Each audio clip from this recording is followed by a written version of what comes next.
Hey everyone, welcome back to our channel.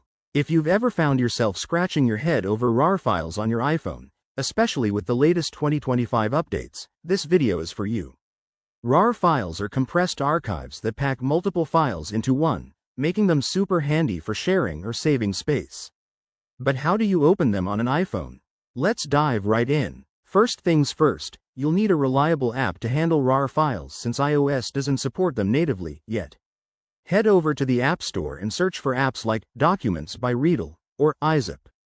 These are user-friendly and regularly updated for 2025's iOS features. Once you find one, tap Get to download and install it. It should only take a minute or two. After installation, open the app and follow the on-screen prompts to grant it access to your files and photos. This is crucial for it to detect and open your RAR files.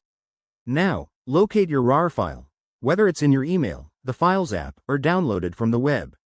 For example, in the Documents app, navigate to the folder where the file is stored, then tap on it to open.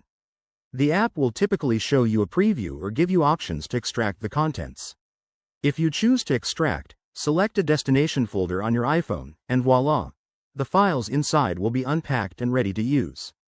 In 2025, with iOS 19's enhanced file management, some apps might even support direct viewing without extraction, making things even smoother. A quick tip: always ensure your app is up to date for the best performance and security. And remember, be cautious with files from unknown sources to avoid any potential risks. That's all there is to it. Now you can handle RAR files like a pro on your iPhone. If you enjoyed this tutorial, hit that like button, subscribe for more tech tips, and drop a comment below if you have questions. Thanks for watching, and see you in the next video.